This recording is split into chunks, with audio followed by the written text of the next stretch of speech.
இனி அடுத்தடுத்து நடக்க போற விஷயங்களால மாதவி கேவலப்பட்டு என்ன செய்யறதுன்னு தெரியாம தவிக்க போறா.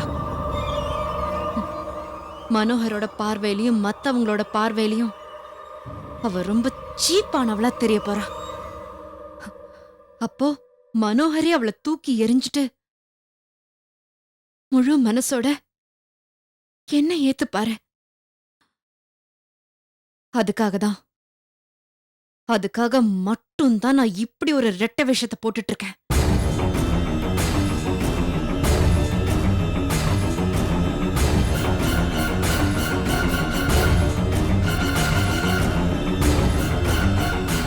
உங்க பிளான் ஜெயிக்கிறதுனால உங்களுக்கு லாபம் தான்.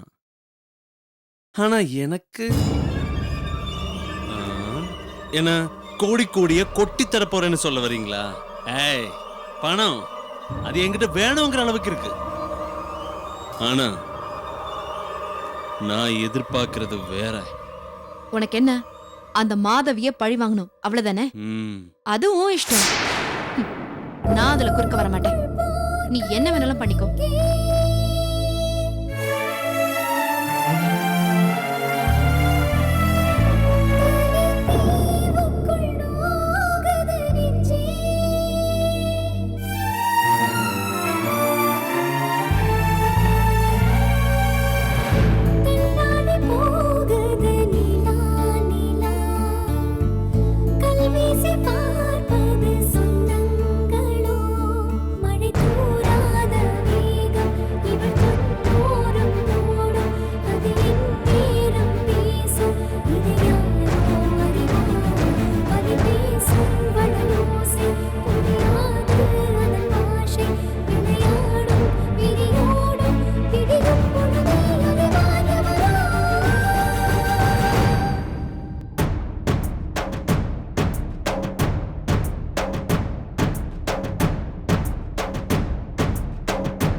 மனோகர் வாயாலே மாதவி நடத்த கெட்டவன்னு காரி துப்ப வைக்கணும். அவளுக்கு உதவி பண்ற மாதிரி நடிச்சு கடைசியில அவளை அவமானப்படுத்தி படுகுழியில தள்ள போறேன். மனோகரே அவளை தூக்கி எறிஞ்சிட்டு முழு மனசோட என்ன ஏத்துப்பாரு. அதுக்காக மட்டும் தான் நான் இப்படி ஒரு ரெட்டை விஷத்தை போட்டுட்டு இருக்கேன்.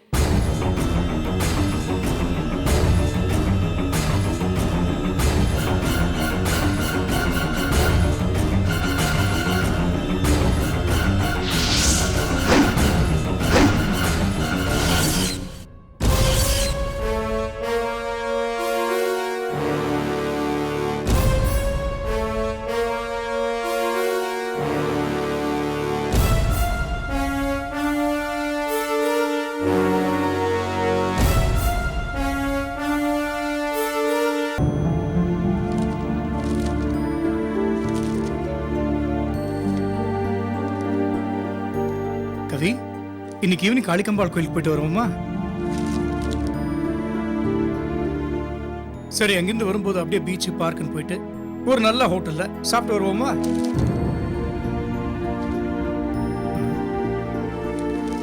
கவி, என்ன கவி, நான் பேசிக்கிட்டே இருக்கேன், பதிலே காணோம். கவி, என்ன கவி ஒரு மாதிரியா இருக்க? என்னாச்சு? தொடாதீங்க. உங்க போலி பாசம்லாம் எனக்கு ஒண்ணு தேவையில்லை. கவி, என்ன கவி இப்படி பேசுற? நான் போலி பாசம் காட்டுறேன்னா? உங்களை மட்டும் இல்ல, உங்க அக்காவை இந்த சேர்த்து சொல்றேன். குழந்தை வேணுங்கிறதுக்காக என்னமாலாம் உருகுறீங்க. என்ன பார்த்தா புள்ள பெத்து கொடுக்குற மெஷின் மாதிரியே தெரியுது. கவிதா, என்ன கவிதா இப்படி பேசுற? நாங்க எல்லாம் அப்படி நினைக்கல. பேசாதீங்க. எனக்கும் மனசுன்னு ஒண்ணு இருக்கு. என்னால குழந்தை எல்லாம் கொடுக்க முடியாது. இது ஏன் குழந்தை, என் ரத்தத்தை உயிராக்கி வளர்த்துட்டு இருக்கேன். இதை நான் யாருக்கும் தூக்கி கொடுக்க மாட்டேன். கவிதா, என்ன பேசுற கவிதா? அக்கா கிட்ட நம்ம 2 பேரும் சத்தியம் பண்ணி கொடுத்துருக்கோம். அது ஞாபகத்துல வச்சு பேசு. நான் ஒண்ணும் சத்தியம் பண்ணல. நீங்க என் கையை பிடிச்சு நீங்களா தான் சத்தியம் பண்ணி கொடுத்தீங்க. அதுக்கு நான் பொறுப்பாக முடியாது. கவிதா, கவிதா ப்ளீஸ் புரிஞ்சுக்க. தரேன்னு சொல்லி ஒத்துக்கிட்டு இப்ப தர முடியாதுன்னா அக்கா என்ன நினைப்பாங்க? இது நியாயமே இல்லையே. நியாயத்தை பத்தி நீங்க பேசுறீங்களா? நல்ல லாபம் தரேன்னு சொல்லி என் அண்ணி கிட்ட லட்ச லட்சமா பணத்தை வாங்குனீங்க. அவங்க கிட்ட ஒத்துக்கிட்ட மாதிரி நடந்துக்கிட்டீங்க. ஏமாத்த தானே செஞ்சீங்க. உங்களுக்கு ஒரு நியாயம், எனக்கு ஒரு நியாயமா? நீங்க பேச்சு மாதிரி நடந்துக்கிறப்போ நானும் அப்படி நடந்துக்கிறதுல என்ன தப்பு இருக்கு? இது பாரு, அது வேற இது வேற. முதல்ல இத புரிஞ்சுக்க. நான் எதையும் புரிஞ்சுக்க வேண்டிய அவசியமே இல்ல. நீங்க தான் முதல்ல என்ன புரிஞ்சுக்கணும். நம்ம குழந்தைய தத்து கொடுக்கறதுல எனக்கு துளி கூட இஷ்டம் இல்ல, தெரியுமா? கவிதா, சத்து மாத்திரை சாப்பிடாம வந்துட்டியா? அம்மா என்னமோ என்ன முகத்தை தூக்கி வச்சிட்டு இருக்கா? ஏண்டா என்னமாச்சும் சொன்னியா நீ? என்னடா மாப்பிள, உன் முன்னாடி உம்முன்னு இருக்கத பார்த்தா நீ ஏதோ ஏடா கூடமா பேசி இங்க இடிமலையே பெஞ்சு ஓஞ்சது மாதிரி தெரியுது. தம்பி, என்னடா ஆச்சு? என்ன சொன்ன? அதெல்லாம் ஒண்ணு இல்லக்கா. கோயிலுக்கு போயிட்டு வரலான்னு கேட்டேன். அதுக்கு முடியாதுன்னு சொன்னா. என்னடா இன்னும் கோயில் குளம்ட்டு திரிகிற? பழைய பஞ்சாங்கமா இருக்கிற பொண்டாட்டி இந்த மாதிரி இருக்கிற நேரத்துல அவளை ஹோட்டலுக்கு கூட்டு போய் வித விதமா வாங்கி கொடுக்கணும். அப்புறம் பீச்சு, பார்க்கு, ஹோட்டலு அங்கங்க கூட்டு போய் டான்ஸ் ப்ரோக்ராம் அது இதுன்னு காட்டணும். இதெல்லாம் காட்டினா தாண்டா அவ சந்தோஷப்பட்டு பிறக்கிற குழந்தை ஒரு ஆரோக்கியமா பிறக்கும் இல்ல. சும்மா கோயில் குளம்னுகிட்டு கொஞ்சம் பேசாம இருக்கீங்களா? அது இல்லை சரி, உன் தம்பி சின்னப்ப அவனுக்கு ஒண்ணும் விவரம் தெரியாது. அதான் நம்மள மாதிரி பெரிய மனுஷங்க எடுத்து சொன்னா பொண்டாட்டி பத்திரமா பாத்துக்குருவானேன்னு சொல்லணும். நல்ல விவரத்தை சொன்னீங்க பெரிய மனுஷங்க. கணக்கா ஒண்ணும் வேண்டாம். கீழே டாக்டர் உட்கார்ந்துட்டு இருக்காங்க, அவங்கள மேல கூட்டிட்டு வாங்க போங்க. அது என்ன சரி, நினைச்சு நினைச்சு மாத்தி மாத்தி பேசுற? டாக்டர் கீழே இருக்க சொல்லிட்டு நாம தானே அந்த பிள்ளைய செக்கப் கூட்டு வரதா சொன்னோம். இப்ப டாக்டர் மேல கூட்டு வாங்கன்ற. ஏன் என்ன இப்ப என்னமோ சட்டசபையில எடுத்துட்ட முடிவு அதை மாத்திர கூடாது அப்படிங்கிற மாதிரி பேசுறீங்க. நம்ம இஷ்டம் தானே, போய் கூட்டிட்டு வாங்க மாமா. ஈஸ்வரினா ஈஸ்வரி தான். ரைஸ் ஆனா உண்ணா அப்படி வா. கவிதா, அவன் கிடைக்கிறான், விடு. என்னமாச்சும் சொல்லிக்கிட்டே இருப்பான். அதெல்லாம் மனசுல போட்டு குழப்பிக்கிறாத. என்ன உன்னை யார் இப்ப என்ன சொன்னா? நீ எதுவும் செய்ய வேண்டாம். வீட்டுல நான் ஆளுகளை வச்சுக்கிற வேலை செய்ய. என்ன இந்த ரூமை விட்டு கூட நீ வெளியில வர வேண்டாம். ஏசி ரூம்பு குழுவுல உள்ளே இருந்துக்க. வேணுங்கிறத கேளு, பிடிச்ச வாக்குல சமைச்சு போடுறோம். நல்லா திருப்தியா சாப்பிட்டு இந்த டிவியை பாத்துக்கிட்டு சந்தோஷமா இரு. என்ன கலகலப்பா இருக்கணும், அப்பதானே வகுத்துல இருக்கிற புள்ள நல்லா வளரும். சரி, இப்ப என்னமாச்சும் சாப்பிட வேணுமா? ஜூஸ் போட்டு தரட்டுமா? உடம்புக்கு நல்லது இல்ல. அதெல்லாம் எதுவும் வேண்டாம். என்னடா இவ அங்கங்க புள்ளத்தாச்சியா இருக்கிறவளுக அதை வேணும் இதை வேணும்னு ஆசை ஆசையா கேட்டு கேட்டு வாங்கி சாப்பிடுறாளுக. நீ என்ன எதையும் வேணாங்கிற? இல்ல என்ன பண்ண, எனக்கு தான் இந்த பாக்கியம் இல்லாம போயிருச்சு. சரி விட எண்ணெயை போட்டு எனக்கு நொந்துக்குவானே.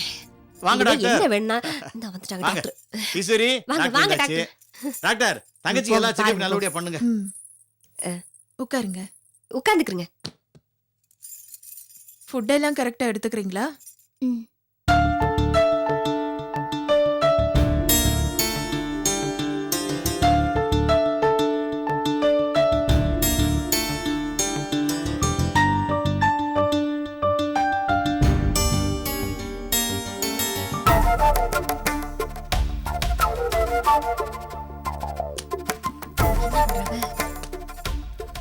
நீங்க எல்லாரும் வெளியே இருங்க. சொல்லணும்னு நினைச்சேன். ஆம்பளைங்களுக்கு இங்க என்ன வேலை? போங்க வெளியில இருந்து ஈஸ்வரி, போங்க. ஆத்திர அவசரத்துல இருக்காங்க. அட போங்க மாமா. சரி வா மாப்ள. நல்லா மூச்சை இழுத்து விடுங்க. ஏதாவது பேசிக்கிட்டே இருக்கீங்க.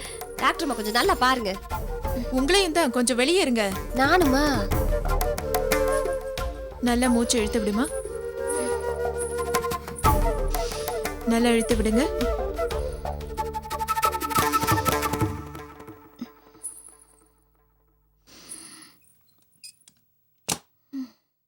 மூச்சை இழுத்து விடுமா. குழந்தை வயித்துல உதைக்கிறத ஃபீல் பண்றியாமா? ஏன்டா மாப்ள டென்ஷனா இருக்க? கலகலப்பா இருக்க வேணாமா? குறிப்பா இந்த மாதிரி நேரத்துல தான் பொண்டாட்டிகளை சந்தோஷமா வச்சுக்கணும்டா. மைனர் மகாராசாவுக்கு எத்தனை பொண்டாட்டியா? பொண்டாட்டின்னு பன்மையில சொல்றீங்க?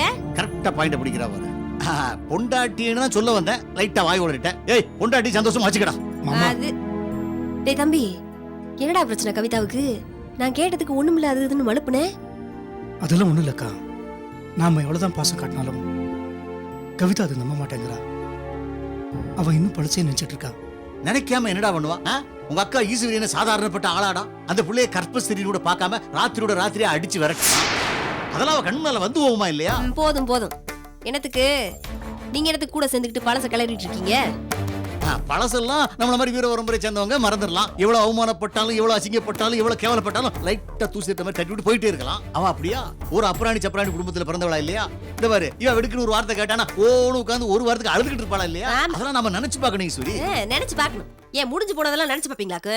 அவ சும்மா இருந்தா கூட நீங்க வாங்க டாக்டர். என்னாச்சு கவிதா? ஒன்றும் பிரச்சனை இல்லையே? குழந்தை நல்லா இருக்குல்ல? குழந்தை நல்லாதான் இருக்கு. ஆனா தாய்க்கு தான் பிரச்சனை. என்ன பிரச்சனை? இத அப்படியே விட்டுட்டா அது குழந்தையையும் பாதிக்கும்.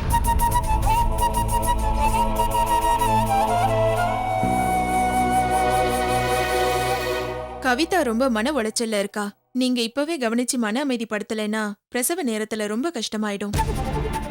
ஐய டாக்டர், நீங்க நினைக்கிற மாதிரிலாம் இல்ல. நாங்க அந்த பிள்ளை பொண்ணோ பூவன்லாம் தாங்கிக்கிட்டு இருக்கோம். அவளுக்கு என்ன மனக்குறை வந்துட போகுது? நான் அவகிட்ட பேசி பார்த்துட்டேன். அவளுக்கு ஏதோ மனசுல பிரச்சனை இருக்க மாதிரி தோணுது. அவளை எந்த அளவுக்கு சந்தோஷமா வச்சுக்கிறீங்களோ அந்த அளவுக்கு குழந்தை சுகப்பிரசவமா பிறக்கும். கவனமா பாத்துக்கங்க. சரிங்க, வரேன்.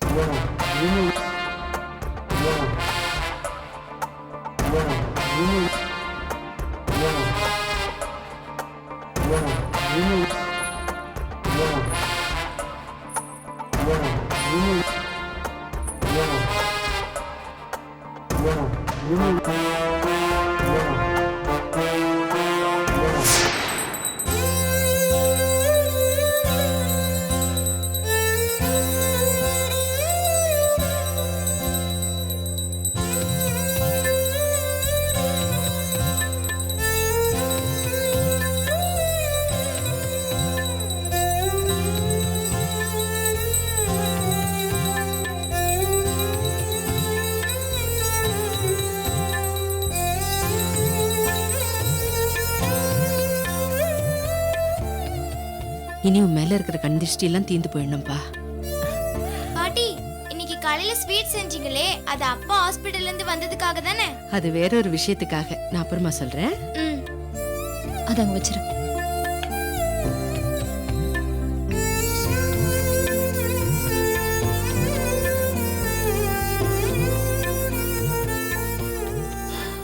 மனோகரை விட்டு விலகி போயிட்டா அவர் மனசு மாறிடுன்னு நீ நினைக்கிற.